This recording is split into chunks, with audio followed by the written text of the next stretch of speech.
Alors, on va tout de suite passer au jeu des questions-réponses. N'hésitez pas, hein, si vous avez des réactions déjà par rapport au film. J'arrive. Voilà. La fille qui a écrit ça, c'est Léonore Serrail. Ah bah, il y a des questions, d'accord. Alors, juste une question rapide. Est-ce que la musique forte, ça vient de la salle ou le film est aussi bruyant au niveau musical? Mais il n'y a pas tellement de musique dans le film, si? Je crois que ça arrive de temps en temps, non? Ah bon? Ah oui, Ils non. ont été très forts. Ça, bon, c'est la première fois qu'on me le dit. Alors, ça doit être la faute de... Voilà. Mea culpa. Il nous a gâché notre projection.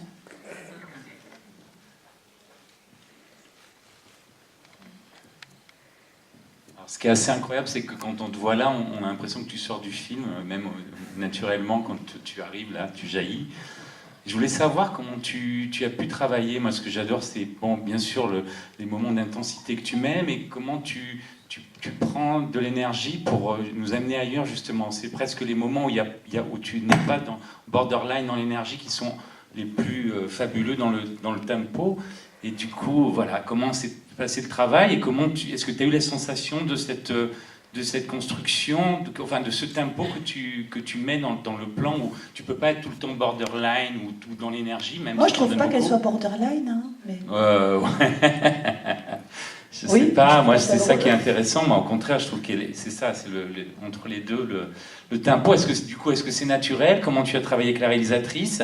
Est-ce que tu as conscience de ça? Parce que quand on est happé dans tes silences, dans tes regards, je trouve qu'il y a une rythmicité dans le film qui est assez incroyable pour ça. Voilà.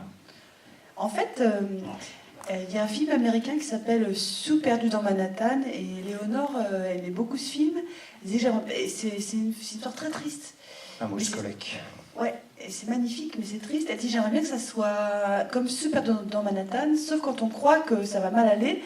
Paula, elle se relève et elle continue, et c'est comme un animal qui se prend un coup et qui continue, pas comme si de rien n'était, mais qui se laisse jamais abattre, qui va toujours de l'avant, quelqu'un de très très très vaillant.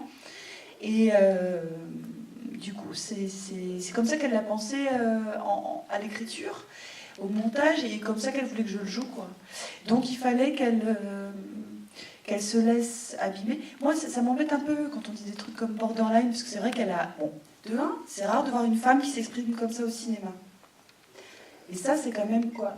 Ah, ça gêne les gens, ça, ou quoi? Bon, bah, parce que là, je suis en train de parler... Attends, voilà. C'est pour le confort. Merci.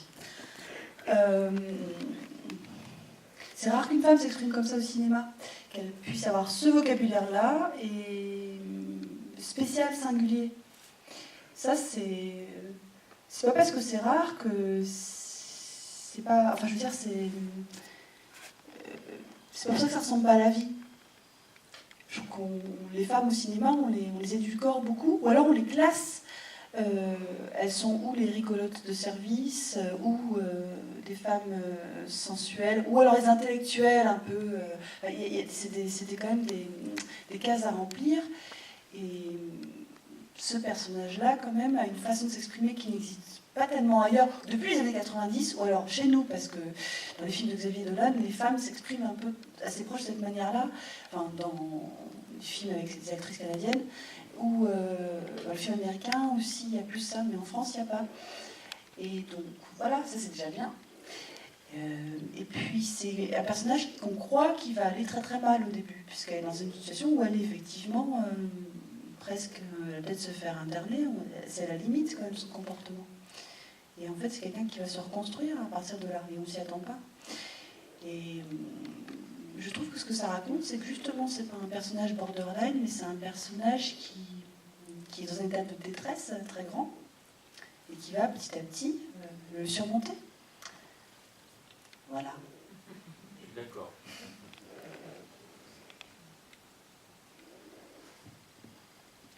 Je ne vous connaissais pas en tant que comédienne, je ne connais pas non plus le travail de Léonore Serrail. C'est son premier film. Et vraiment, j'ai trouvé ce film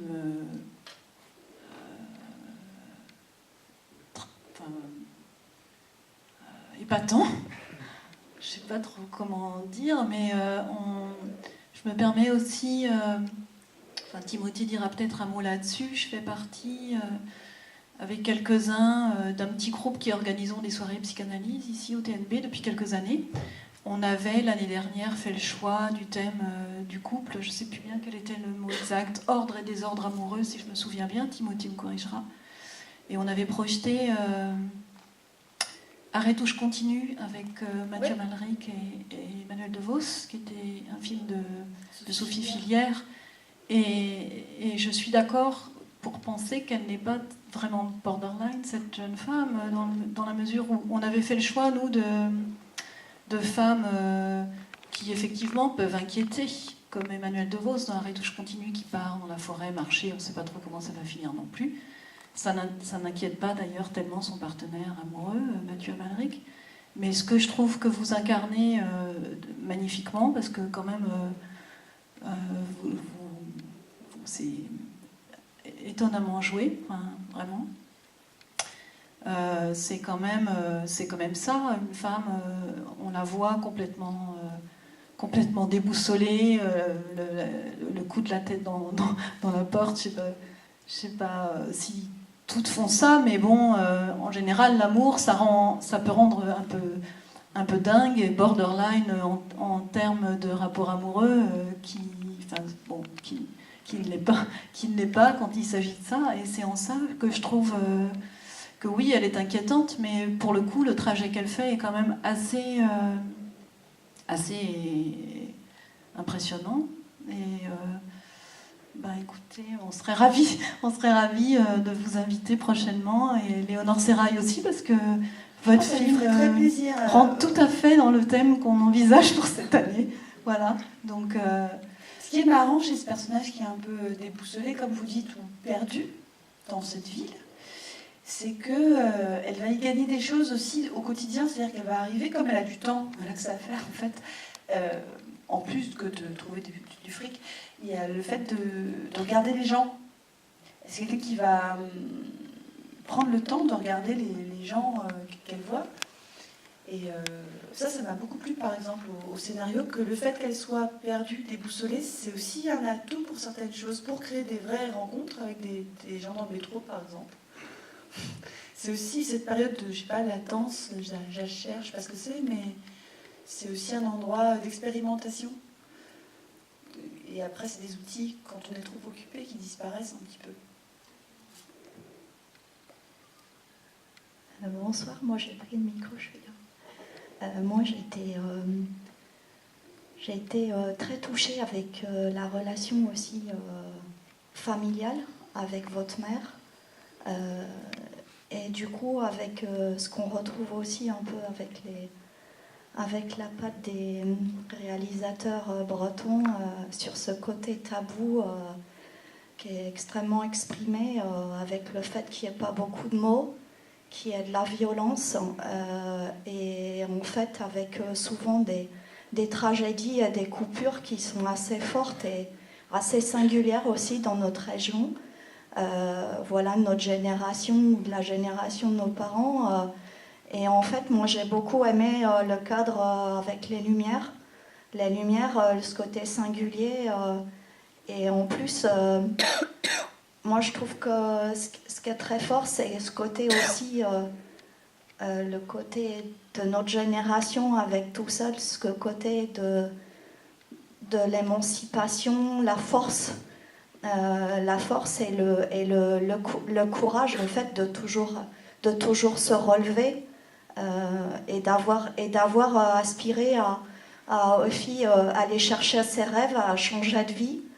Et moi, particulièrement là, moi je suis de retour, je vis plus ici, je vis à l'étranger, et j'ai changé de vie, j'étais rennaise, j'ai changé de vie il y a 2 ans, et je trouve que c'est assez singulier justement parce qu'on comprend que quand on change de vie et on revient, on peut être déstabilisé, et à la fois on retrouve, comme vous dites, on observe et on arrive en fait à remettre de l'énergie autour des autres.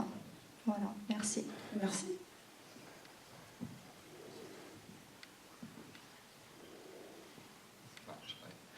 Bravo et chapeau. Et moi j'ai beaucoup aimé les images et les couleurs. Et notamment, il y a plusieurs plans où il y a du vert, du bleu, et les métamorphoses. On voit vraiment sous différentes facettes, et ça, c'est vraiment super. Par contre, c'est un film très parisien, avec ses qualités, mais... Sur Paris, pas très parisien. Mais si parisien dans le sens où il y a forcément des cigarettes et des gens qui fument du tabac tout le temps, En fait, même le médecin qui la reçoit, et voilà. Mais c'est tellement un tic parisien, ça, de mettre dans les films les cigarettes, c'est un côté 19e siècle presque. Oui, c'est ça. Il y a 40 ans, c'était différent. Ouais.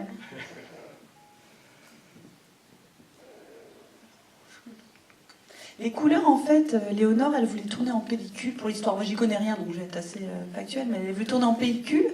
C'était pas possible.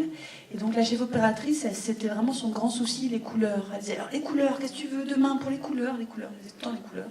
Donc, tant mieux que ça vous ait plu.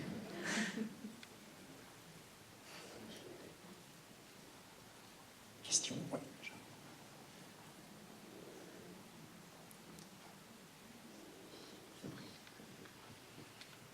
Oui, bonsoir. Moi, je vous remercie beaucoup du film et de cette thématique qui permet de voir comment on peut rebondir au-delà de toutes les violences qui sont infligées à une femme jeune. Enfin, en fait, à 31 ans, c'est pas si jeune, mais bon, on dit ça s'appelle jeune femme, quoi. Bon. Et qui, en fait, on voit tout un tas de portraits de femmes actuelles et qui sont très... moi, qui me touchent beaucoup, tous autant les uns que les autres. Et au lieu de... Enfin, le film nous amène à voir que c'est possible de sortir de toutes ces galères. Et au-delà des... comment dire, au-delà des mots, comme disait la personne précédente, pas forcément de parler, d'échanger avec la mère, par exemple, c'est trop violent, on ne sait plus où on est là. Et moi, je trouve ça un très très beau film. Voilà. J'ai passé un très bon moment. Je vous remercie beaucoup. Merci. Il y a... Ce qui est beau, je trouve, c'est que à la fin, quand même, on sait qu'elle va s'en sortir, on ne sait pas comment. C'est-à-dire, quand même, elle doit partir de l'appartement où elle vit. Donc elle sera plus babysitter, peut-être elle va garder son emploi. On ne sait pas ce qui va se passer. Et pourtant, on sent que ça va aller. C'est marrant, et elle vient de se faire avorter quand même. Enfin, même si c'est un choix, c'est quand même un moment difficile. Et ben, avec tout ça, on sait qu'elle va s'en sortir et on ne sait pas trop à quoi ça tient. C'est marrant, enfin, c'est rare. D'habitude, dans les films, à la fin, le personnage, il trouve un boulot, il trouve l'amour, ou il trouve je sais pas quoi. Et elle s'est trouvée l'impression, mais c'est un truc très inexplicable un peu. Oui, je ne savais pas que l'actrice venait après le film discuter du film. Et non, c'est pas une déception, mais c'est un sentiment aussi. Et c'est la première fois que je vois une actrice après avoir vu le film. Ça m'est jamais arrivé. Et j'ai l'impression de ne pas voir la même personne que celle qui est dans le film. Je ne vous vois pas très bien parce que je suis un peu loin. Et donc ça doit vouloir dire que vous jouez bien, je pense, le sentiment. Voilà. Mais ça fait plaisir, mais alors c'est rigolo parce que presque, moi je le fais beaucoup. C'est la première fois qu'on me dit que c'est la première fois qu'on voit quelqu'un. Et par contre, les gens à chaque fois où ils disent « Ah, vous êtes vraiment comme dans le film » ou alors ils disent « Ah, vous n'êtes pas du tout comme dans le film ». C'est marrant pour moi, parce que je me rends pas compte, quoi. Bonsoir. Ici. Je vous remercie pour ce très beau film, effectivement. Je suis d'avis un peu des différentes personnes qui sont intervenues. Et je voulais un peu rebondir sur ce que vous disiez, parce que ce qui m'a frappé, c'est les jeux avec la langue. Et enfin, votre rapport, la façon dont votre personnage s'exprime par rapport à quasiment tous les autres, et notamment les vendeuses, n'ont pas fait tâche, mais au contraire, on voit justement que votre personnage est un des seuls qui... ce qui s'entend, c'est que vous avez votre langue singulière par rapport à différents personnages qui tournent autour de vous, notamment les vendeuses, qui sont beaucoup plus lisses. dans leur rôle, quoi. Et je trouve que ça met d'autant plus en valeur cette réappropriation de la vie que cette femme traverse. Voilà, il y avait quelque chose de cet ordre, je trouve. Mais vous savez, en fait, Léonore, la réalisatrice, elle a écrit... il y a pas mal de choses qu'elle a vécues là-dedans, dans ce qui est boulot. Elle a travaillé au bar à culottes, elle a travaillé comme babysitter, elle avait des choses qu'elle a vécues. Et elle voulait créer un personnage qui puisse revivre tout ça, qu'elle a vécu comme un traumatisme, en fait. C'était horrible pour elle. Et le faire revivre par un personnage qui dirait tout ce qu'elle ne pouvait pas dire. Et donc, c'est comme ça qu'elle l'a écrit, en fait. Ça lui fera plaisir. Ouais, et du coup, c'est très écrit ou est-ce que vous avez pu mettre votre patte?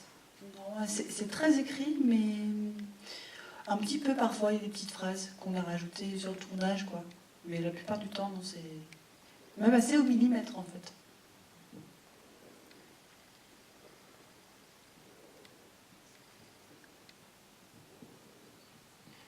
Je voulais savoir, Laetitia, par rapport à ton travail au théâtre et au cinéma, quelle est la différence d'approche que tu as par rapport à ce métier-là? Est-ce que c'est totalement différent? Est-ce que tu as une préférence ou pas? Est-ce que pour toi les deux sont équivalents? Quel est voilà, ça me pose question quand je rencontre quelqu'un qui travaille dans le cinéma et également au théâtre. Quel est le rapport est différent, parce que chaque soir c'est différent, c'est frontal. Une fois que le film, il y a beaucoup de montage, bon, voilà, le film est terminé, tu ne peux pas toucher à ce que tu as fait, ta performance.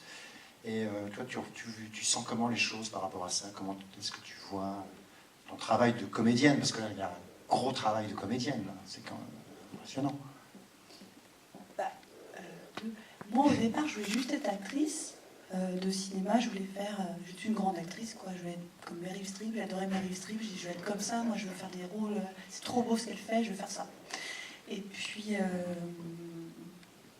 en fait, le cinéma, on apprend à être actrice en faisant du théâtre, parce que dans l'école, on apprend le théâtre.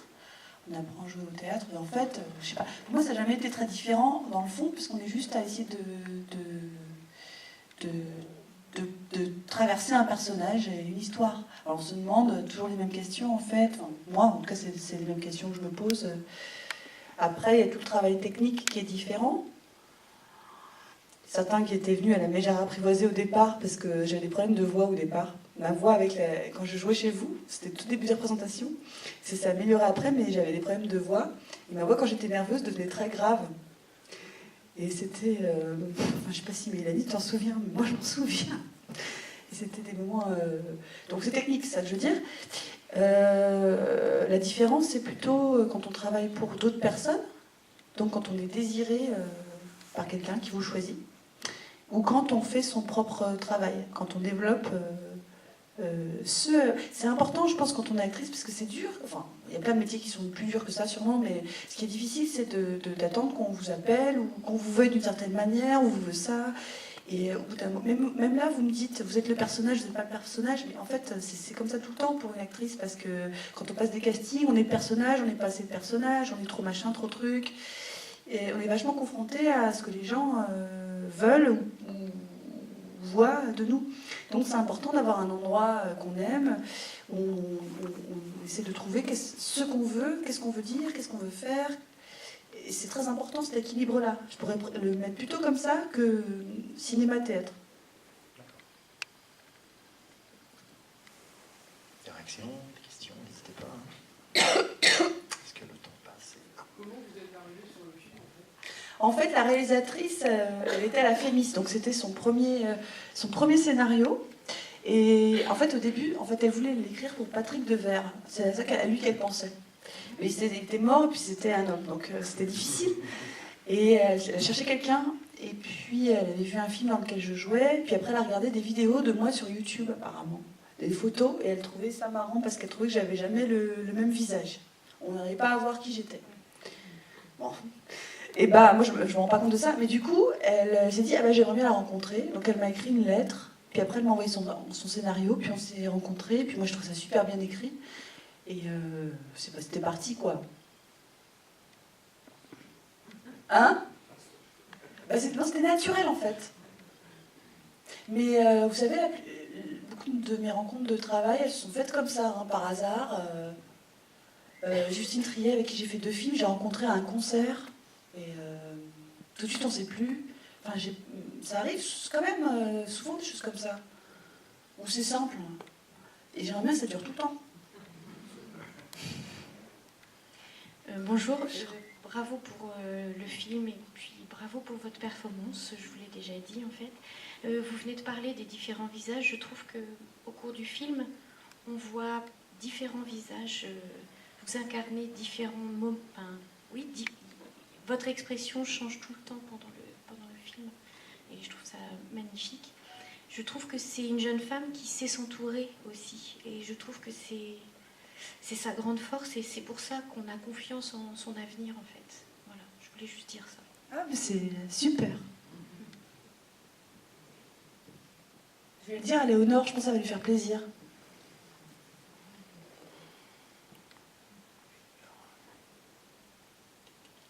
Et est-ce que Léonore Serra, la réalisatrice, avait des films de référence en tête par rapport à ce projet-là? Ah ouais, alors elle voulait surtout pas que ça soit Frances Ha. Elle me disait, c'est ma grande peur, c'est que ça soit Frances Ha, que le personnage soit comique et... Parce que le truc, le personnage de Frances Ha, c'est dur à prononcer, et ben c'est... on la voit chercher le public avec ses blagues. Elle a dit non, c'est un personnage fantaisiste, mais qu'on ne la voit pas chercher le public avec ses blagues, et qu'en même temps, plonger dans une réalité très dure. Donc voilà, ouais, non, c'était vraiment entre Je suis perdue dans Manhattan et Frances Ha. Elle me disait, c'est les deux pôles, il ne faut pas y aller, il faut être entre les deux. Voilà. En tout cas, c'est large, quoi. Du coup, on peut essayer plein de trucs. Large et simple. S'il vous plaît, je voudrais seulement dire vous êtes époustouflante, extraordinaire, une performance superbe. Merci. Je vous remercie infiniment. Oui, juste une question. J'ai eu le sentiment que une des dernières images, quand il y a un gros plan sur le regard, j'ai l'impression que les yeux ont deux couleurs. Oui. Mais dans tout le film, c'est comme ça, mais peut-être que des fois, on voit moins avec l'étalonnage.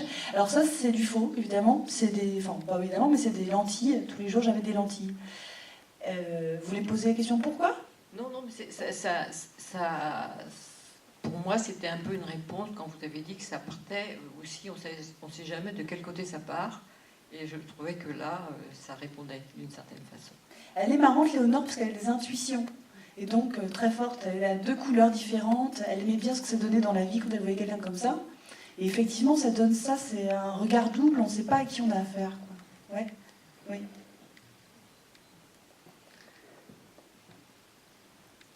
Une dernière question, peut-être, parce que je crois qu'on est un petit peu pressé par le temps. Mais après, vous pouvez venir à la crêperie. Par contre, on ne prend pas en charge votre... Non, voilà, non. Par contre, chacun paye son truc. Alors, moi, je rappelle que le film donc, sort le 1er novembre.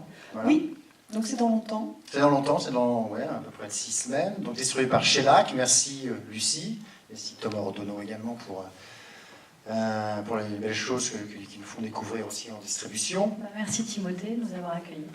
Avec plaisir. Et puis Laetitia Bonvent, je sais que tu joues bientôt à Paris au Théâtre du Rond-Point.